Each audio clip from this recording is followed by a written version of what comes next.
महाभारत का महायुद्ध पांडवों की जीत की कहानी है, लेकिन महाभारत की कहानी कुछ और होती अगर भगवान श्री कृष्ण उस समय सामने नहीं आते जब अर्जुन की जान पर बन आई। महाभारत में बताया गया है कि जब महायुद्ध चल रहा था उस दौरान 5 बार ऐसा हुआ कि अर्जुन के प्राण संकट में आ गए और पांडवों को लगा कि महाभारत युद्ध में उनकी हार निश्चित है। लेकिन बिना युद्ध किए श्री कृष्ण ने ऐसी चाल चली कि अर्जुन बन गए महाभारत युद्ध के महानायक। तो आइए जाने कि महाभारत में कब और कैसे अर्जुन की जान पर बनाई। महाभारत युद्ध के दौरान जयद्रथ ने भगवान शिव के वरदान के कारण एक दिन अर्जुन को छोड़कर सभी पांडवों को पराजित कर अभिमन्यु का वध कर दिया। अर्जुन ने अभिमन्यु वध से दुखी होकर प्रण किया कि अगले दिन जयद्रथ का वध करेगा। अगर वह ऐसा नहीं कर पाए तो वह अपने प्राण त्याग देंगे। अगले दिन जब युद्ध हुआ तो अर्जुन ने जयद्रथ को मारने की खूब कोशिश की, लेकिन वक्त बीतता जा रहा था और सूर्य ढलने जा रहा था। इस संकट की घड़ी में श्री कृष्ण ने अपने सुदर्शन चक्र से सूर्य को ढक दिया और सूर्यास्त का वातावरण देख प्रसन्न हो जयद्रथ अपने रथ से कूदकर अर्जुन के सामने आ गया। ठीक इसी समय श्री कृष्ण ने अपना सुदर्शन चक्र सूर्य से हटा दिया और दिन निकल आया। अर्जुन ने पल भर में अपने गांडीव धनुष का रुख जयद्रथ की ओर किया और जयद्रथ का वध कर दिया। इस तरह श्री कृष्ण की चाल से अर्जुन की जान बची।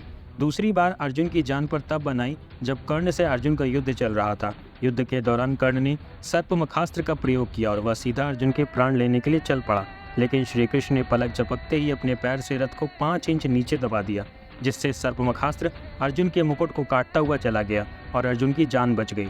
कर्ण के सेनापति बनने के बाद अर्जुन और कर्ण के बीच 3 दिनों तक युद्ध चला था। श्री कृष्ण इस बात से चिंतित थे कि कर्ण के पास इंद्र का दिया अमोघ बाण है। कर्ण ने अगर इसका प्रयोग किया तो अर्जुन की मृत्यु निश्चित है। श्री कृष्ण ने इस बाण से अर्जुन को बचाने के लिए भीम के पुत्र घटोत्कच को युद्ध के मैदान में बुला लिया। घटोत्कच ने कौरव सेना में हाहाकार मचा दिया। परेशान होकर दुर्योधन ने घटोत्कच पर अमोघ बाण चलाने के लिए कर्ण को मजबूर किया और इस बाण के प्रयोग से घटोत्कच मारा गया। कर्ण इस अमोघ बाण का प्रयोग सिर्फ एक बार कर सकता था, इसलिए एक बार प्रयोग के बाद यह बाण वापस इंद्र के पास लौट गया। इस तरह अर्जुन पर आने वाला संकट टल गया। महाभारत युद्ध के आखिरी दिन जब अर्जुन और श्री कृष्ण युद्ध क्षेत्र में शिविर लौट रहे थे, तब श्री कृष्ण ने अर्जुन को पहले रथ से उतरने को कहा, जबकि हर दिन स्वयं वे ही पहले रथ से उतरते थे। श्री कृष्ण की आज्ञा मानकर अर्जुन पहले रथ से उतर गए और बाद में जैसे ही श्री कृष्ण उतरे रथ जलने लगा।